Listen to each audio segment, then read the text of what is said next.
Welcome back traders. आज हम आपके लिए वॉल्यूम एनालिसिस का वीडियो लाए हैं जिसकी आप सबने कमेंट सेक्शन में बहुत ज्यादा डिमांड की थी। ये वीडियो पूरा प्राइस एक्शन बेस्ड होने वाला है। इस वीडियो में हम किसी भी इंडिकेटर का इस्तेमाल नहीं करेंगे। इस वीडियो में हम देखेंगे volume analysis from basic to advance, फिर देखेंगे aggressive buying, aggressive selling, weak buying और वीक सेलिंग क्या होता है, फिर देखेंगे मार्केट में रियल मूव और फॉलोस मूव कैसे आइडेंटिफाई करते हैं और कैंडल स्टिक्स को वॉल्यूम के साथ कैसे ट्रेड करते हैं। ओवरऑल ये वीडियो बहुत ज्यादा इंपॉर्टेंट होने वाला है, तो इस वीडियो को बिल्कुल भी स्किप नहीं करना। अगर आप इस चैनल पर नए आए हो तो make sure to like and subscribe. इस वीडियो का लाइक टारगेट 300 रखते हैं। वॉल्यूम की अगर हम बात करें तो ये एक इंडिकेटर है जिसे हम टेक्निकल एनालिसिस में यूज करते हैं या हम इसे प्राइस एक्शन में यूज करते हैं। Volume refers to the number of shares traded in financial markets during a given period, और volume shows the total number of shares traded, bought and sold. इसका मतलब होता है जब मार्केट में ट्रेड होता है तो एक बंदा जो है वो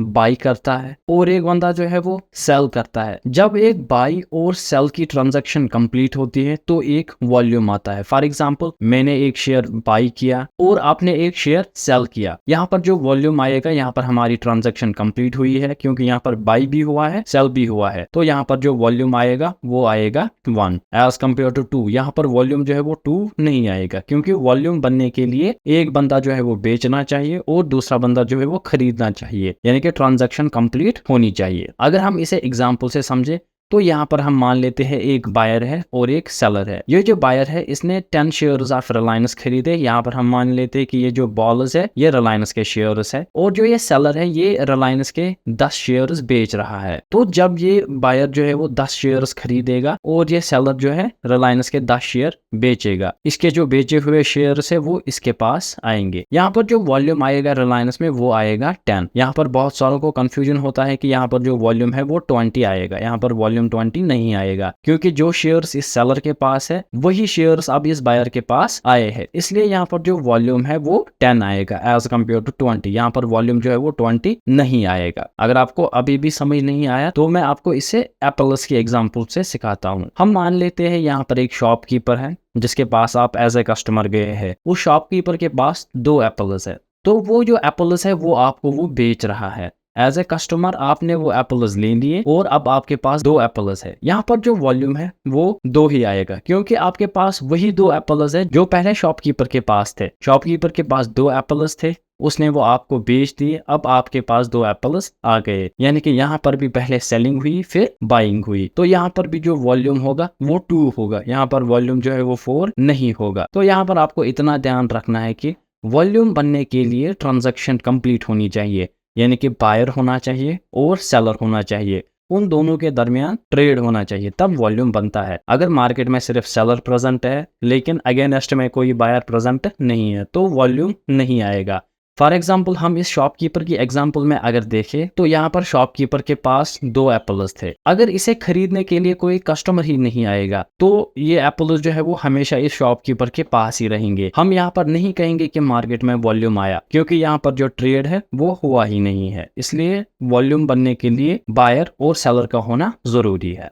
वॉल्यूम इंडिकेटर को अपने चार्ट पे ड्रा करने के लिए आपको ट्रेडिंग व्यू के इस इंडिकेटर सेक्शन में आना है और यहाँ पर आपको सर्च में लिखना है वॉल्यूम, और जो यहाँ पर पहला आ रहा है वॉल्यूम आपको इसको फेवरेट्स में ऐड करना है और इस पे क्लिक करना है। और यहाँ पर आप देख सकते हो कि कैंडलस्टिक चार्ट के नीचे यहाँ पर रेड और ग्रीन कलर के बार्स ड्रा हुए हैं, ये रिप्रेजेंट करता है वॉल्यूम को। तो सबसे पहले हम इस वॉल्यूम इंडिकेटर की सेटिंग्स देखेंगे। उसके लिए आपको यहाँ पर VOL दिख रहा है, इसके सीट में यहाँ पर इसकी सेटिंग्स है। सबसे पहली जो सेटिंग यहाँ पर वो है MA लेंथ, यानी कि ये मूविंग एवरेज की लेंथ है। अगर हम इस वॉल्यूम इंडिकेटर के ऊपर जो मूविंग एवरेज ड्रा करेंगे, यहाँ पर 20 दिख रहा है तो इस पे अभी 20 मूविंग एवरेज ड्रा होगी। आपको सेटिंग्स में आना है और यहाँ पर दिख रहा है वॉल्यूम ग्रोविंग फॉलिंग। ग्रोविंग का मतलब होता है जब ग्रीन कैंडल बनती है तब जो आपको वॉल्यूम दिखेगा वो ग्रीन कलर का दिखेगा। हम इसकी ओपेसिटी इंक्रीज करेंगे थोड़ा और इसकी जो थिकनेस है वो लेवल 3 पर रखेंगे और फॉलिंग की भी हम ओपेसिटी इंक्रीज करेंगे और इसकी थिकनेस भी इंक्रीज हम करेंगे, यानी कि जब रेड कैंडल बनेगा तो यहाँ पर रेड कलर के बार्स हमें वॉल्यूम में दिखेंगे। यहाँ पर ग्रीन कलर का वॉल्यूम ये नहीं रिप्रेजेंट करता है कि मार्केट में ज्यादा बायर्स है, या रेड कलर का जो यहाँ पर वॉल्यूम दिख रहा है वो ये नहीं रिप्रेजेंट करता है कि मार्केट में सेलर्स मौजूद है। ये मिथ है कि मार्केट में इस वक्त ज्यादा सेलर मौजूद है या मार्केट में बायर्स ज्यादा मौजूद है, ये मैं आपको आगे भी समझाऊंगा। यहाँ पर जो दूसरी सेटिंग है वो है वॉल्यूम MA। अगर मैं इस पे क्लिक करूंगा तो यहाँ पर आप देख सकते हो कि वॉल्यूम चार्ट पर एक ब्लू कलर की लाइन ड्रा हुई है जो कि इस वॉल्यूम की 20 पीरियड मूविंग एवरेज है। मैं इसको लेवल 3 पर यहाँ पर सेट करूंगा, इसका कलर हम येलो रखते हैं। तो यहाँ पर आप देख सकते हो कि कैंडलस्टिक चार्ट पर 20 डेज मूविंग एवरेज की वॉल्यूम ड्रा हुई है। ये हमें दिखाता है कि 20 दिन में एवरेज वॉल्यूम कितना रहा है। अगर इससे वॉल्यूम ऊपर जाएगा तो वो रिप्रेजेंट करता है कि पिछले 20 डेज के कंपैरिजन में आज का वॉल्यूम ज्यादा था, या अगर इससे नीचे होगा तो वो रिप्रेजेंट करेगा कि पिछले 20 डेज के कंपैरिजन में आज वॉल्यूम कम था। बाकी आपको यहाँ पर किसी भी सेटिंग्स के साथ नहीं छेड़ना है। यहाँ पर डिफॉल्ट्स में आपको करना है सेव एज डिफॉल्ट और ओके पे क्लिक करना है।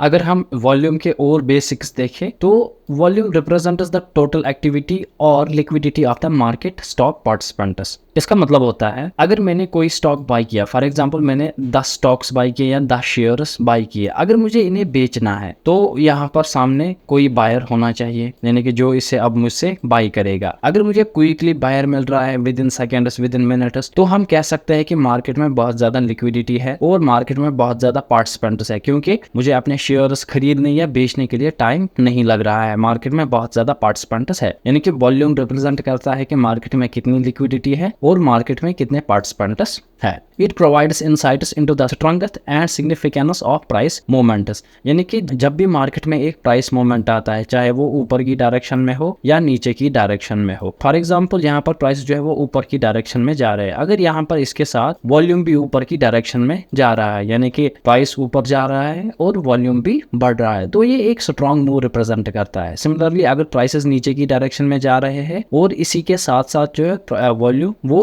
इंक्रीज कर रहा है, तो ये हमें स्ट्रॉन्ग मोमेंट दिखाएगा कि प्राइस जो है वो एक स्ट्रॉन्ग मोमेंट के साथ नीचे की डायरेक्शन में जा रहे हैं, यानी कि एक मूव में कितना स्ट्रेंथ है ये वॉल्यूम रिप्रेजेंट करता है। High volume shows increased market activity indicating higher number of buyers and sellers engaging in a trade. जो मैं अभी आपको समझा रहा था कि अगर प्राइसेस ऊपर जा रहे हैं या नीचे जा रहे हैं, तो अगर इसमें मार्केट पार्टिसिपेंट्स बहुत ज्यादा है, यानी कि प्राइस ऊपर जा रहा है और वॉल्यूम भी बढ़ रहा है, सिमिलरली प्राइसेस नीचे जा रहे हैं और वॉल्यूम भी बढ़ रहा है, तो वो रिप्रेजेंट करता है कि ये मूव्स जो मार्केट में है ये स्ट्रॉन्ग मूव्स है। सिमिलरली अगर लो वॉल्यूम होगा तो वो हमें दिखाता है कि मार्केट में रिड्यूस्ड एक्टिविटी है, मार्केट में उतने बायर्स और सेलर्स प्रेजेंट नहीं है, और जो ये मूव है या तो वो फेक है या तो वो जल्दी ही रिवर्स हो सकता है। यहाँ तक अगर हम इस वॉल्यूम को सम अप करेंगे तो इसका इतना ही हमने सीखा कि वॉल्यूम होता है total number of shares traded, market में कितने शेयर्स बाई हुए हैं और सेल हुए हैं। जब एक शेयर बाई भी होगा सेल भी होगा तो एक वॉल्यूम बनता है। दूसरा पॉइंट, वॉल्यूम रिप्रेजेंट करता है कि मार्केट में लिक्विडिटी कितनी है, मार्केट में पार्टिसिपेंट्स कितने हैं। तीसरा जो हमने अभी तक देखा वो है कि अगर एक स्ट्रॉन्ग मूव है और उसके साथ एक स्ट्रॉन्ग वॉल्यूम है तो वो रियल मूव होता है। सिमिलरली अगर वॉल्यूम कम है और एक स्ट्रॉन्ग मूव है तो वो मूव फेक होता है। ये मैं अभी आपको रियल चार्ट पर भी दिखाऊंगा। यहाँ पर आप देख सकते हैं कि मैंने सिप्ला का चार्ट जो है वो डेली टाइम फ्रेम पर खोला है और यहाँ पर आप देख सकते हैं कि प्राइसेस कंटिन्यूअसली ऊपर की डायरेक्शन में जा रहे हैं। ये मैंने आपको पिछले वीडियोस में कहीं बताया था कि अगर इस लेवल को ये ब्रीच करेगा तो आप यहाँ पर बाई कर सकते हैं इस टारगेट के लिए, जो कि आपका रीच हुआ है। अब जो इसका नेक्स्ट टारगेट है वो इसका हाई होगा जो कि यहाँ पर है। यहाँ तक भी अभी आप टारगेट ले सकते हैं, लेकिन जब इसका थोड़ा रिट्रेसमेंट आएगा तब ये टारगेट आप लेना। तो यहाँ पर आप देख सकते हो कि प्राइसेस जो है वो ऊपर की डायरेक्शन में जा रहे हैं और इसी के साथ आप देख सकते हो कि वॉल्यूम में कितनी इंक्रीज्ड एक्टिविटी आ गई है, यानी कि ये जो मूव है ये एक स्ट्रॉन्ग मूव है। इसमें बहुत ही ज्यादा स्पाइक्स वॉल्यूम में हमने यहाँ पर देखे हैं। तो ये इंक्रीज्ड वॉल्यूम रिप्रेजेंट करता है कि ये जो मूव है ये एक स्ट्रॉन्ग मूव है। यहाँ पर मैं आपको एक बता दूं कि अगर पहला वॉल्यूम इंक्रीज हुआ है, ये जरूरी नहीं है कि नेक्स्ट इससे ज्यादा होगा, नेक्स्ट इससे ज्यादा होगा, नेक्स्ट इससे ज्यादा होगा। तो मार्केट में ऐसे मूव्स नहीं आते हैं। तो हमें एवरेज में यहाँ पर देखना होता है कि मार्केट में जो वॉल्यूम है वो बढ़ रहा है या कम हो रहा है। फॉर एग्जांपल यहाँ पर आप देख सकते हो कि वॉल्यूम कितना था और इसके बाद जैसे ही यहाँ पर ये ऊपर का मूव जो है स्टार्ट हुआ है, आप देख सकते हो कि वॉल्यूम्स में कितना इंक्रीमेंट आया है और वॉल्यूम्स कितने इंक्रीज हुए हैं। इस वॉल्यूम का जो मूविंग एवरेज था वो भी यहाँ पर इंक्रीज हुआ है। अब जो वॉल्यूम एक्टिविटी है वो यहाँ पर हाई वॉल्यूम एक्टिविटी है और जो यहाँ पर ये मूव है ये मूव भी रियल है। अगर आपको सिप्ला को लॉन्ग टर्म के लिए बाई करना है तो यहाँ पर भी आप देख सकते हैं आपका स्टॉप लॉस यहाँ पर होगा। और अगर आप एग्रेसिव बाइंग नहीं करते हैं तो आपको पहले इसकी रिट्रेसमेंट तक वेट करना है, पहले इस रेजिस्टेंस लेवल को सपोर्ट लेवल बनने देना, फिर आप हायर टारगेट्स के लिए इसे बाई कर सकते हो। तो यहाँ पर आप देख सकते हो कि प्राइसेस जो है वो ऊपर की डायरेक्शन में जा रहे हैं और इसके साथ वॉल्यूम्स में भी इंक्रीमेंट आ रहा है। तो ये जो मूव है वो रियल मूव होता है। अब हम आगे सीखेंगे एडवांस्ड वॉल्यूम एनालिसिस। इसमें हम वो सारा कुछ देखेंगे जो आपको रियल ट्रेडिंग में इस्तेमाल होगा और मैं आपको यहाँ पर प्योर प्राइस सेक्शन सिखाऊंगा। कोई भी इंडिकेटर हम इसमें यूज नहीं करेंगे। यहाँ पर कुछ पॉइंट्स आपको याद रखने हैं। सबसे पहला जो पॉइंट है, there is no such thing as more buyers than sellers और more sellers than buyers. Market में एक मिथ ये भी है कि जब प्राइसेस ऊपर जाते हैं तो यहाँ पर लोग बोलते हैं कि यहाँ पर ज्यादा बायर्स है एज कम्पेयर टू सेलर्स, या अगर प्राइस जो है वो नीचे की डायरेक्शन में जा रहा होता है तो लोग कहते हैं कि यहाँ पर ज्यादा सेलर है एज कम्पेयर टू बायर्स। तो ऐसा कुछ भी नहीं है। जितने मार्केट में बायर्स होते हैं उतने ही सेलर्स होते हैं, क्योंकि मैंने आपको समझाया था जब एक पार्टिसिपेंट बाई करता है तो दूसरा पार्टिसिपेंट सेल करता है। जब उनके बीच में ट्रेड एग्जीक्यूट होता है तो एक वॉल्यूम बनता है। इसलिए जब प्राइसेस ऊपर जाते हैं तो वहां पर जितने सेलर्स है उतने ही बायर्स है। सिमिलरली जब प्राइसेस नीचे जाते हैं वहां पर उतने ही सेलर्स है जितने बायर्स है। तो ये एक मिथ है कि इस वक्त मार्केट में ज्यादा बायर है या ज्यादा सेलर्स है। For every buyer there needs to be a seller. हर एक आदमी जो बाय कर रहा है उसके अगेंस्ट में एक सेलर जरूर प्रेजेंट होना चाहिए। Similarly for every seller there needs to be a buyer. जब कोई सेल करे तो उसके अगेंस्ट में एक बायर जरूर होता है। तो ऐसा मार्केट में कुछ भी नहीं है कि यहाँ पर ज्यादा बायर्स है या ज्यादा सेलर्स है। और एक सबसे इंपॉर्टेंट पॉइंट जो आपको याद रखना है वो है price can be manipulated but volume can be. जो स्मार्ट मनी होती है प्राइस को मैनिपुलेट तो कर सकती है लेकिन वॉल्यूम को मैनिपुलेट नहीं किया जा सकता है। फॉर एग्जाम्पल अगर मैंने 5 क्वांटिटी ट्रेड की तो वो वॉल्यूम पे शो करेगा, लेकिन जो प्राइस है उसको मैनिपुलेट किया जा सकता है। फॉर एग्जाम्पल कुछ क्वांटिटी में नीचे खरीदूंगा, फिर स्मार्ट मनी आएगी इसको ऊपर ले जाएगी, फिर से इसको नीचे ले जा सकती है, लेकिन जो क्वांटिटी ट्रेडेड है वो मैनिपुलेट नहीं हो सकती। इसलिए यहाँ पर आपको याद रखना है कि प्राइस जो है उसको मैनिपुलेट किया जा सकता है लेकिन वॉल्यूम को मैनिपुलेट करना इम्पॉसिबल है। जब मैंने अभी आपको समझाया था कि मार्केट में ज्यादा बायर या ज्यादा सेलर ये वाला कॉन्सेप्ट फेक होता है, तो आपके मन में एक क्वेश्चन आया होगा फिर प्राइसेस कैसे ऊपर या नीचे चले जाते हैं। तो उसके लिए एक टर्म है मार्केट में, जब मार्केट ऊपर जाता है तब वहां पर हम कहते हैं कि यहाँ पर प्रेजेंट है एग्रेसिव बाइंग या एग्रेसिव बायर्स प्रेजेंट है। सिमिलरली जब मार्केट नीचे जाता है तो वहां पर होती है एग्रेसिव सेलिंग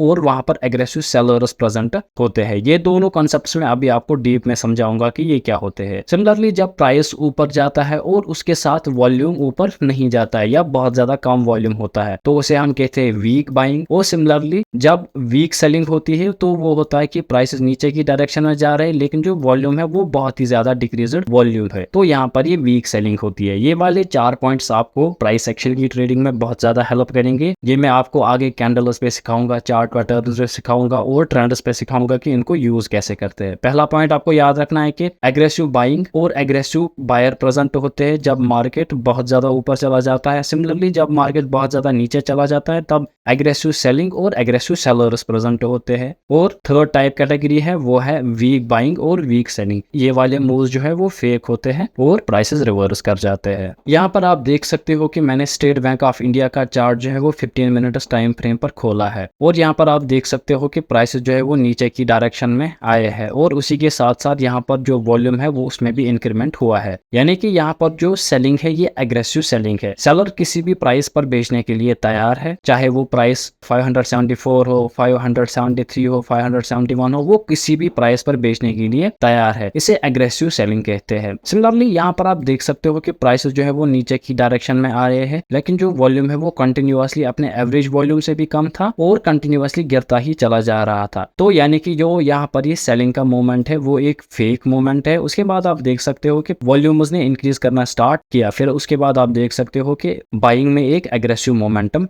आया है। ये 16th ऑफ जून का चार्ट है, 16th ऑफ जून 2023, और ये वाला जो चार्ट है ये है 15th ऑफ जून 2023 का है। तो ये कुछ एग्जांपल्स थे एग्रेसिव बाइंग और एग्रेसिव सेलिंग के लिए। और एक अगर हम हम देखें एक स्टॉक जो है वो ऊपर की डायरेक्शन में जा रहा है, उसके साथ साथ वॉल्यूम भी बढ़ रहा है, अपने एवरेज वॉल्यूम से बढ़ रहा है कंटिन्यूअसली, तो ये वाला जो मोमेंट है इसे हम एग्रेसिव बाइंग कहते हैं और ये वाला मोमेंट रियल होता है। अगर इसी के कंपैरिजन में अगर हम देखें कि प्राइस जो है वो ऊपर की डायरेक्शन में जा रहे हैं लेकिन जो वॉल्यूम है वो डिक्रीज हो रहा है, डिक्रीज हो रहा है, डिक्रीज हो रहा है, इस वाली बाइंग चार्ट में हम इंटरेस्ट नहीं दिखाएंगे क्योंकि यहाँ पर जो वॉल्यूम है वो इसको सपोर्ट नहीं कर रहा है, इसे हम वीक बाइंग कहते हैं। अब हम देखेंगे कि एग्रेसिव बायर क्या होता है। An aggressive buyer is someone who is eager to purchase a stock and is willing to pay a higher price for it. इसका मतलब होता है जब एक स्टॉक कंटिन्यूअसली ऊपर की डायरेक्शन में जा रहा होता है या एक बड़ा कैंडल बनता है, आपने देखा होगा कि मार्केट पार्टिसिपेंट्स जो है वो वहीं पर यहाँ पर भी खरीदते हैं, फिर यहाँ से ऊपर जाता है यहाँ पर भी खरीदते हैं। तो इस वक्त एग्रेसिव बाइंग में इनके लिए प्राइस मैटर नहीं करता है, इनको बस ये स्टॉक चाहिए, इनको लगता है कि इसके बाद भी ये अभी ऊपर जा सकता है, तो इसे एग्रेसिव बाइंग कहते हैं। यानी कि इनको जो भी प्राइस मार्केट में मिल रहा है ये उस पे खरीदने के लिए तैयार है। ये एग्रेसिव बाइंग में कंटिन्यूअसली इस स्टॉक को ऊपर ले जाते हैं। फॉर एग्जांपल यहाँ पर अब दो सिचुएशन है, यहाँ पर भी अप ट्रेंड चल रहा है, यहाँ पर भी अप ट्रेंड चल रहा है। यहाँ पर क्या हो रहा है कि यहाँ पर वॉल्यूम जो है वो कंटिन्यूअसली ऊपर की डायरेक्शन में जा रहा है, यहाँ पर प्राइस जो है वो ऊपर जा रहे हैं लेकिन जो वॉल्यूम है वो कंटिन्यूअसली डिक्रीज हो रहा है। यानी कि ये वाला जो मोमेंटम है, ये वाला बाइंग का मोमेंटम, इसको हम कहते हैं एग्रेसिव बाइंग, यानी कि वो वाली बाइंग जिसमें प्राइस भी ऊपर जाता है और साथ साथ वॉल्यूम भी ऊपर जा रहा है। दूसरे केस में क्या है कि प्राइस ऊपर तो जा रहा है लेकिन जो वॉल्यूम है वो कंटिन्यूअसली नीचे की डायरेक्शन में जा रहा है, इसे हम वीक बाइंग कहते हैं। यानी कि जो सेकंड वाला केस है, इस वाले स्टॉक के अप ट्रेंड में मुझे कोई इंटरेस्ट नहीं है क्योंकि बहुत सारे लोग डिसाइड नहीं कर रहे हैं कि प्राइस जो है वो ऊपर की डायरेक्शन में जाएगा। लेकिन जो पहला वाला केस है इसमें मेरा बाइंग का इंटरेस्ट है, इसमें मैं बाइंग के सिग्नल्स ढूंढूंगा और उन पे ट्रेड करूंगा। वॉल्यूम आपको इंडिकेट करता है कि आपको कौन सी डायरेक्शन में ट्रेड करना है। आप सोलोली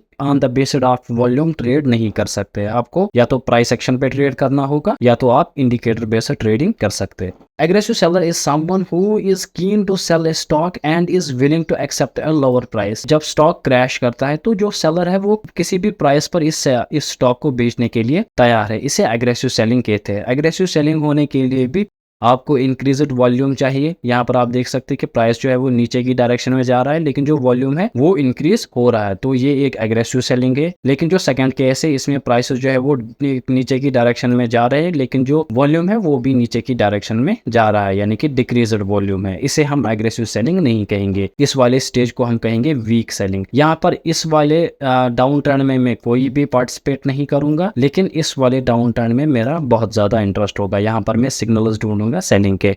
यहाँ पर आप देख सकते हैं कि मैंने निफ्टी 50 का चार्ट जो है वो 5 मिनट्स टाइम फ्रेम पर खोला है और जो इस वक्त मैं चार्ट देख रहा हूँ ये है 16 ऑफ जून 2023 का। यहाँ पर आप देख सकते हैं कि प्राइसेस जो है वो नीचे की डायरेक्शन में जा रहे थे लेकिन जो वॉल्यूम है वो कांस्टेंट वॉल्यूम था, फिक्स्ड वॉल्यूम था। लेकिन इस वाले कैंडल में आप देख सकते हो कि वॉल्यूम जो है वो बहुत ज्यादा इंक्रीज हुआ है। उसके बाद वॉल्यूम ने कंटिन्यूअसली अपनी इंक्रीमेंट स्टार्ट किया, यानी कि वॉल्यूम जो है कंटिन्यूअसली इंक्रीज कर रहा था और जो प्राइसेस है वो कंसोलिडेशन में चल रहे थे। यहाँ पर एक ये रेंज बना रहा था और फिर उसके बाद आप देख सकते हो प्राइसेस कंटिन्यूअसली इंक्रीज होने लगा था और यहाँ पर हमारी बाइंग की एंट्री बन रही थी क्योंकि यहाँ पर रेंज का ब्रेकआउट हो रहा था और यहाँ पर वॉल्यूम भी बहुत ज्यादा स्ट्रॉन्ग था। आपको पता है कि जब एक रेंज का ब्रेकआउट होता है विद स्ट्रॉन्ग वॉल्यूम तो वो एक पावरफुल इंडिकेशन होता है कि आपको बाइंग का सिग्नल लेना चाहिए। यहाँ पर इंक्रीज वॉल्यूम था और प्राइस जो है वो उसके बाद कंटिन्यूअसली ऊपर की डायरेक्शन में गए हैं, यानी कि जो यहाँ पर बाइंग आई है वो एग्रेसिव बाइंग आई है। इसी चार्ट में आप यहाँ पर देख सकते हो कि प्राइसेस जो है वो नीचे की डायरेक्शन में आ रहे थे और कंटिन्यूअसली जो वॉल्यूम है वो भी इंक्रीज हो रहा था, यानी कि यहाँ पर जो सेलिंग है वो एग्रेसिव सेलिंग है।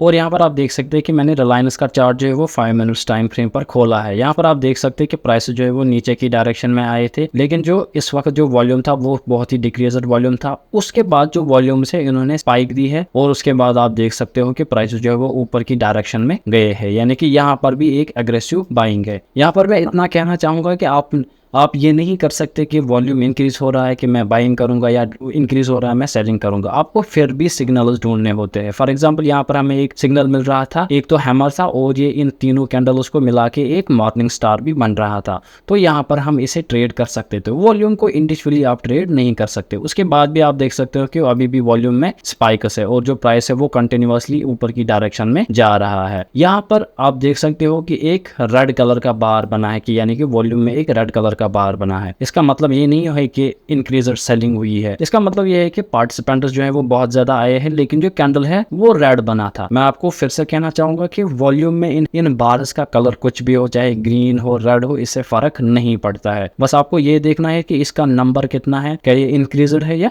डिक्रीज्ड है, बस आपको ये काम में आएगा। इसका अलबत्ता इसका कलर कोई मायने नहीं रखता है। यहाँ पर आप देख सकते हैं कि वॉल्यूम में बहुत ज्यादा इंक्रीमेंट था, उसके बाद भी यहाँ पर बाइंग बहुत ज्यादा हुई है, यानी कि इसे एग्रेसिव बाइंग कहते हैं। उसके बाद भी अगर हम देखेंगे तो यहाँ पर भी अभी भी वॉल्यूम में बहुत ज्यादा स्पाइक्स है। वॉल्यूम जो है कंटिन्यूअसली इंक्रीज हो रहा था, यहाँ पर भी अभी बहुत ज्यादा वॉल्यूम है और जो प्राइस है वो ऊपर की डायरेक्शन में जा रहे थे। और भी यहाँ पर एक चीज आपको ध्यान रखनी है कि प्राइसेस सीधे ही ऊपर नहीं जाते, उसमें भी रिट्रेसमेंट आता है। थोड़ा ऊपर जाएगा, फिर नीचे आएगा, थोड़ा सा फिर से ऊपर जाएगा, फिर थोड़ा नीचे आएगा, फिर ऊपर जाएगा। तो सीधा कोई भी प्राइस ऊपर नहीं जाता है, हर प्राइस में रिट्रेसमेंट आता है, चाहे वहां पर वॉल्यूम हो या ना हो।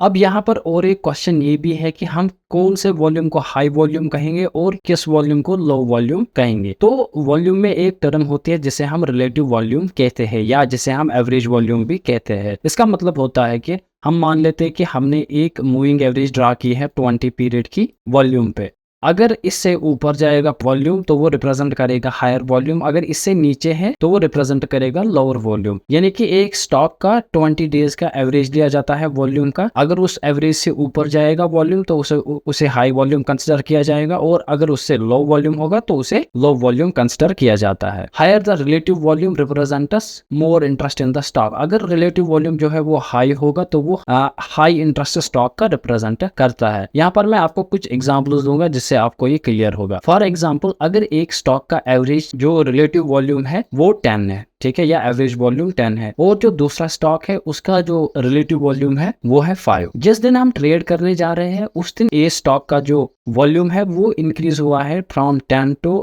12, और जो स्टॉक बी है इसका जो वॉल्यूम है वो इंक्रीज हुआ है 5 से लेकर 7 तक। तो यहाँ पर हम किस में कहेंगे कि आज इंक्रीज्ड वॉल्यूम है? क्या इसमें ज्यादा इंक्रीज्ड वॉल्यूम है या इसमें ज्यादा इंक्रीज्ड वॉल्यूम है? इसमें भी +2 वॉल्यूम आया है और इसमें भी +2 वॉल्यूम आया है, लेकिन जो हायर वॉल्यूम हम यहाँ पर देखेंगे वो है इस बी स्टॉक का, क्योंकि यहाँ पर जो परसेंटेज वाइज वॉल्यूम है वो इसमें ज्यादा इंक्रीज हुआ है, लेकिन जो इसमें परसेंटेज वाइज वॉल्यूम है वो कम इंक्रीज हुआ है यहाँ पर, और यहाँ पर तकरीबन 40% का स्टॉक में वॉल्यूम इंक्रीमेंट हुआ है। सिमिलरली, अगर एक स्टॉक का जो एवरेज ट्रेडेड वॉल्यूम है वो है 1 मिलियन और दूसरे का है 65 मिलियन, हम ये मान लेते हैं, अगर इस स्टॉक का एवरेज वॉल्यूम जो है वो अब जिस दिन हम ट्रेड कर रहे हैं वो इससे इंक्रीज हुआ और पहुंच गया वो 2 मिलियन पर, यानी कि वो 1 मिलियन से इंक्रीज हुआ, और ये 65 मिलियन वाले का जो एवरेज वॉल्यूम है वो इंक्रीज हुआ फ्रॉम 65 to 67 मिलियन। यहाँ पर हम किस वाले स्टॉक को कहेंगे कि यहाँ पर अब ज्यादा वॉल्यूम आया है और यहाँ पर उतना ज्यादा वॉल्यूम नहीं आया है? अगर हम स्टॉक ए की बात करें, यहाँ पर वॉल्यूम इंक्रीज हुआ है फ्रॉम 1 मिलियन to 2 मिलियन, यानी कि अगर हम नंबर्स की टर्म में देखें तो सिर्फ 1 मिलियन का इंक्रीमेंट आया है, लेकिन अगर हम परसेंटेज वाइज देखें तो वो 100% का इंक्रीमेंट है, यानी कि इसमें हायर वॉल्यूम आया है। लेकिन जो बी स्टॉक है इसमें आया है फ्रॉम 65 मिलियन to 67 मिलियन, यानी कि 2 मिलियन का इंक्रीमेंट हुआ है, लेकिन स्टॉक का जो एवरेज वॉल्यूम है वो ऑलरेडी 65 मिलियन होता है, यानी कि सिर्फ 2 मिलियन से इंक्रीज हुआ है। इसे हम हाई वॉल्यूम नहीं कहेंगे, हम हाई वॉल्यूम उसे ही कहते हैं जो परसेंटेज वाइज हायर होता है अपने पिछले एवरेज वॉल्यूम से। यहाँ पर स्टॉक ए में ज्यादा वॉल्यूम आया है as compared to stock B. यहाँ पर आप हम देखेंगे प्राइस और वॉल्यूम में रिलेशन क्या है। प्राइस इंक्रीज हो रहा है, यानी कि प्राइस कंटिन्यूअसली इंक्रीज हो रहा है, और उसके साथ साथ वॉल्यूम भी कंटिन्यूअसली इंक्रीज हो रहा है, तो ये रिप्रेजेंट करता है बुलिश स्टॉक को और ये रिप्रेजेंट करता है एक रियल और पावरफुल मूव को। लेकिन अगर इंक्रीज्ड प्राइस है, यानी कि प्राइस जो है वो कंटिन्यूअसली इंक्रीज हो रहा है और जो वॉल्यूम है वो डिक्रीज हो रहा है, यानी कि प्राइस जो है वो ऊपर की डायरेक्शन में जा रहा है और जो वॉल्यूम है कंटिन्यूअसली नीचे की डायरेक्शन में गिर रहा है, तो वो रिप्रेजेंट करता है वीक बाइंग को। इस वाले स्टॉक में हम परफॉर्म नहीं करेंगे। तीसरी प्रोबेबिलिटी हो सकती है प्राइस जो है वो नीचे की डायरेक्शन में जा रहा है, यानी कि डिक्रीज हो रहा है, और उसके साथ साथ वॉल्यूम इंक्रीज कर रहा है, प्राइस डिक्रीज हो रहा है और जो वॉल्यूम है वो इंक्रीज कर रहा है। ये रिप्रेजेंट करता है स्ट्रॉन्ग बियर स्टॉक को। इस वाले स्टॉक में हम सेलिंग के साइड के ट्रेडर्स एग्जीक्यूट कर सकते हैं, तो इस वाले स्टॉक में भी हम अपनी एंट्री ले सकते हैं। फोर्थ प्रोबेबिलिटी हो सकती है कि प्राइस जो है वो कंटिन्यूअसली नीचे की डायरेक्शन में जा रहा है और जो वॉल्यूम है वो भी डिक्रीज हो रहा है, यानी कि प्राइस जो है वो नीचे की डायरेक्शन में जा रहा है और उसी के साथ साथ वॉल्यूम भी कंटिन्यूअसली डिक्रीज हो रहा है, तो इसे हम वीक सेलिंग कहते हैं। इस वाले स्टॉक में हम परफॉर्म बिल्कुल भी नहीं करेंगे, यानी कि जब भी हम किसी स्टॉक में परफॉर्म करेंगे उसमें या तो इंक्रीज्ड वॉल्यूम और इंक्रीज्ड प्राइस होना चाहिए, या तो decreased volume with decreased price होना चाहिए। इन स्टॉक्स में हम परफॉर्म करते हैं। अब हम वॉल्यूम एनालिसिस को कैंडलस्टिक्स के साथ सीखेंगे। सबसे पहले हम देखेंगे कैंडलस्टिक्स विद एग्रेसिव बाइंग। ये है एक ग्रीन कैंडल जिसमें एक लंबी सी बॉडी है और छोटी सी विक्स है। नॉर्मल लैंग्वेज में हम इसे मारुबोजो कैंडल कहते हैं। अगर मारुबोजो कैंडल में एवरेज वॉल्यूम से बहुत ज्यादा वॉल्यूम है, या एक बिग ग्रीन कैंडल है उसमें एवरेज वॉल्यूम से, ये जो यहाँ पर ग्रीन लाइन है ये रिप्रेजेंट करती है एवरेज वॉल्यूम को। अगर इस एवरेज वॉल्यूम से ज्यादा वॉल्यूम है तो ये रिप्रेजेंट करता है एक स्ट्रॉन्ग मूव को, यानी कि ये जो कैंडल है ये एक स्ट्रॉन्ग बुलिश कैंडल है। इसके बाद एक्सपेक्ट किया जाता है कि प्राइसेस जो है वो कंटिन्यूअसली ऊपर की डायरेक्शन में जाएंगे, यानी कि यहाँ पर ये एक स्ट्रॉन्ग बाइंग सिग्नल, या जिसे हम एग्रेसिव बाइंग भी कहते हैं। बड़ी सी ग्रीन कैंडल है with increased volume activity. Second type है बड़ी सी ग्रीन कैंडल है, यानी कि मारुबोजो कैंडल है जिसमें एक छोटी सी विक है, या एक बड़ी ग्रीन कैंडल है लेकिन इसमें जो वॉल्यूम एक्टिविटी है वो बहुत ज्यादा कम है।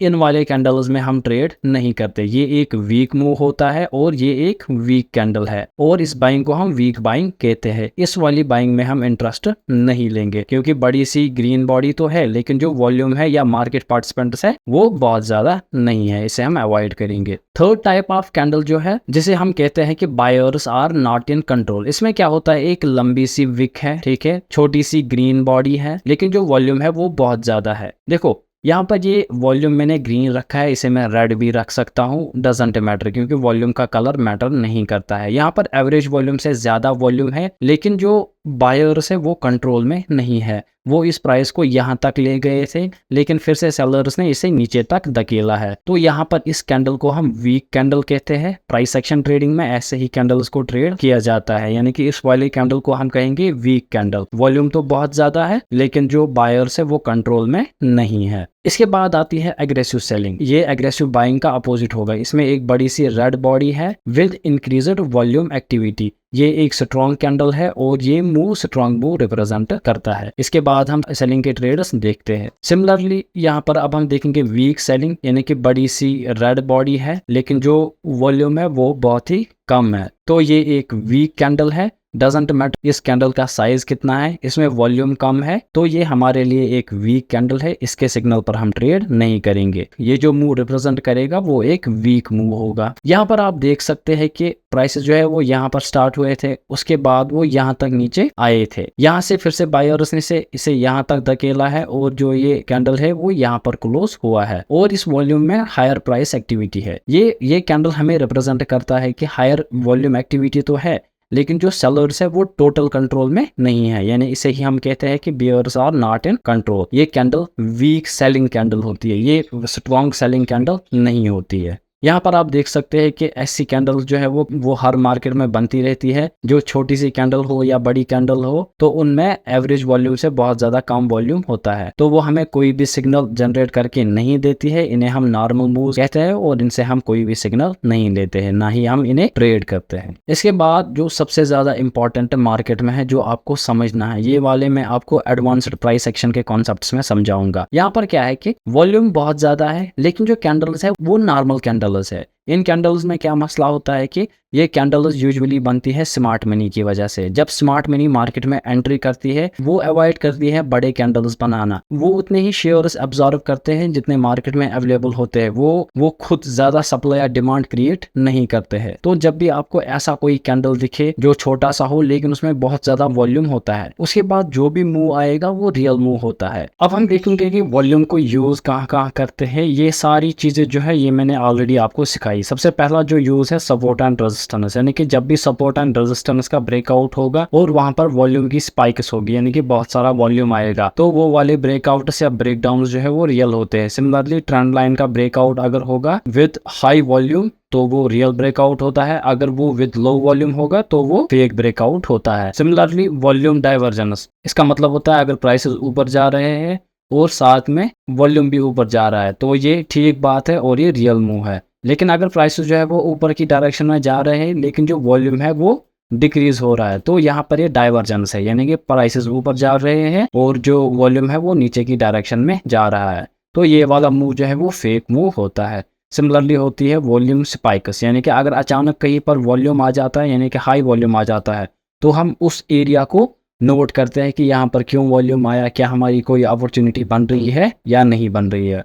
और सबसे लास्ट में जहाँ पर हम इसे यूज़ करते हैं वो है candle stick patterns. For example अगर बड़ी कैंडल बनेगी, वहाँ अगर वॉल्यूम है तो हम उसे ट्रेड कैसे करते हैं, तो वो सारी मैंने आपको डिफरेंट कैंडल्स सिखा दी है। बस इतना ही था आज की इस वीडियो में। मैं उम्मीद करता हूँ कि आपको ये वाला वीडियो भी बहुत अच्छा लगा होगा।